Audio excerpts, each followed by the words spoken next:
UP तक के subscriber 60 lakh. आपका बहुत बहुत शुक्रिया।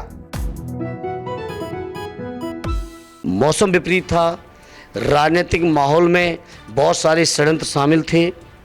प्रशासन, शासन, सब भाजपा, बसपा और भी लोग आजकल बयानबाजी में उतरे हैं, वो सब शामिल होने के बावजूद आजमगढ़ के लोगों ने केवल 4,500 का अंतर रहा। मैं पहले दिन से कह रहा था कि यहाँ पे बहुजन समाज पार्टी बीजेपी का गठबंधन है, ये बीजेपी की बी टीम के तौर पे काम कर रहे हैं। चुनाव के परिणाम से आप सामने हैं। नमस्कार, मैं हूं राजीव कुमार। परिणाम घोषित हो चुके हैं।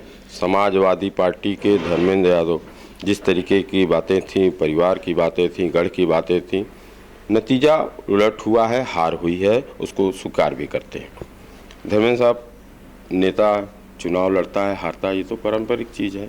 आजमगढ़ का अनुभव जो रहा वो क्या था? नहीं, बहुत अच्छा अनुभव रहा और बहुत लोगों का प्यार, दुलार, अपनापन, सम्मान मिला। और ये सम्मान कोई एक दिन का सम्मान नहीं है, ना एक दिन का कमाया हुआ सम्मान है। ये आदरणीय नेताजी चौधरी चरण सिंह जी, उनके बाद माननीय अखिलेश जी ने जो कमाया है वही आजमगढ़ के लोगों ने लगातार दिया है। जहाँ तक चुनाव का परिणाम है, इस चुनाव में तमाम गठबंधन थे, भाजपा बसपा मिलकर लड़ रहे थे। राष्ट्रपति चुनाव के वो चीज़ सामने आ गई है। प्रशासन के लोग लगातार लगे थे, योगी जी बनारस में बैठे थे, षड्यंत्र थे लगातार, वोट काटे गए, रेड कार्ड इशू किए गए, काउंटिंग में मुझे नहीं जाने दिया जा रहा था, पूरा देश देख रहा था। तो बहुत सारे षड्यंत्रों के बीच, हालांकि सरकारी तौर पे उन्होंने 8,500 घोषित किया है, लेकिन मेरे एजेंट्स के जो अपनी टैली है उससे लगभग 4,500 का अंतर है। उस अंतर को हम स्वीकार करते हैं। और आजमगढ़ के लोगों के बीच मैं कहना चाहता हूँ, जो रिश्ता, जो परंपराएं चली हैं वो आगे भी चलेंगी। और आजमगढ़ समाजवादियों का था, आजमगढ़ समाजवादियों का ही है और आजमगढ़ समाजवादियों का ही रहेगा। और 24 में फिर इसका आपको प्रतिक्रिया देखने को मिलेगी।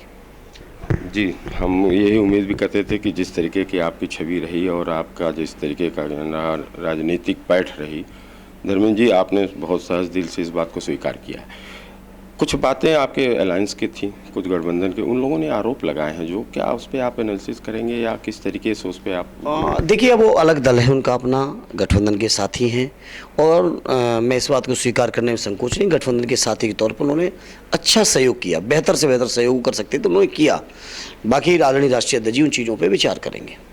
राष्ट्रीय अध्यक्ष जी अपना देखेंगे बेहतर तरीके से, वो क्यों कहा, क्या कहा, वो उनके लेवल की बातें।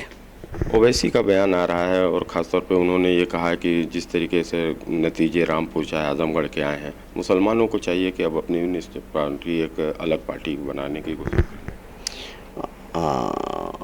उनसे कहिए क्यों बीजेपी की मदद इनडायरेक्ट कर रहे हैं, सीधे बीजेपी ज्वाइन कर लें। क्यों इधर उधर की बातें करते हैं?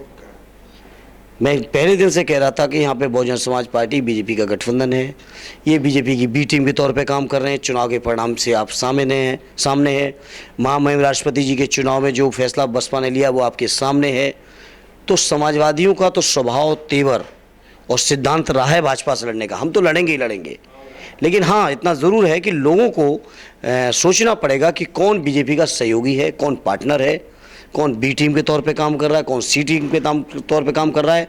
और शायद मेरी हार, शायद मेरे इस चुनाव की कुर्बानी लोगों की आंख खोलने में सहायक होगी। बहुत भावनात्मक बात आप कर रहे हैं।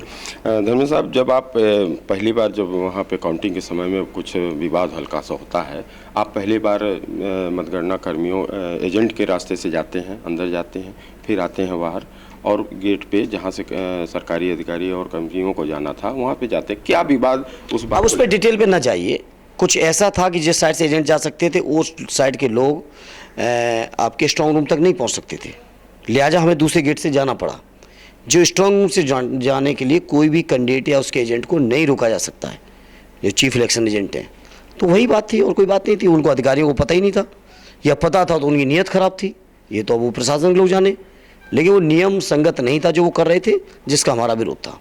धर्मेंद्र जी, एक सोशल मीडिया पे बहुत तेजी से वायरल हो रहा है बात की, हाउ कैन यू रोक, इस तरीके। अरे वो लोग होती है, वो माहौल ऐसा था, वो अग्रेशन का माहौल था। उस अग्रेशन के माहौल में इस तरह की कोई बात अगर हो भी गई तो लोग ये नहीं देख रहे हैं कि प्रशासन के लोग क्या गलत कर रहे हैं, लोग ये देख रहे हैं कि उस समय क्या शब्द अच्छा हुआ या बुरा हुआ या हिंदी इंग्लिश के मिक्सर हुआ, इन बातों को लोग ध्यान दे रहे हैं। ये हमारे लिए कोई वहाँ पे प्रेजेंटेशन का इशू नहीं था।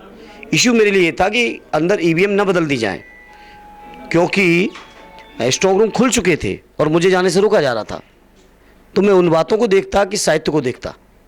चलिए धर्मेंद्र साहब, अंतिम सवाल एक हमारा होगा कि जिस तरीके से ठीक है परिस्थितियाँ स्थितियाँ, चुनाव हार जीत, आगे 24 की तैयारी में आजमगढ़ के लिए बिल्कुल आजमगढ़ के लोगों का मैं इस मौके पर, चूँकि आपने प्लेटफॉर्म दिया है, तो मैं आपके माध्यम से मैं धन्यवाद देता हूँ, आभार व्यक्त करता हूँ। बहुत कम समय था, बहुत मौसम विपरीत था, राजनीतिक माहौल में बहुत सारे षड्यंत्र शामिल थे।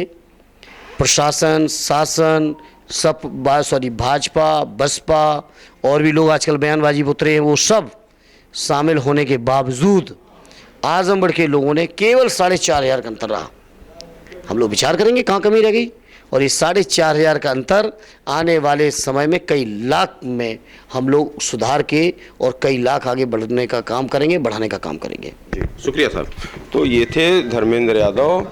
हार हुई है, स्वीकार करते हैं, लेकिन 24 में डट कर मुकाबला करेंगे, ये जज्बात भी रखते हैं कि हाउ कैन यू रोक, उसमें उन्होंने कहा कि ये आवेशित भाषा थी और हम उसे स्वीकार करते हैं। गुस्से में आदमी कुछ भी बोलता है तो उसको लेके ट्रोलर अपने तरीके से उसको ट्रोल कर रहे हैं। राजीव कुमार, आजमगढ़, यूपी तक।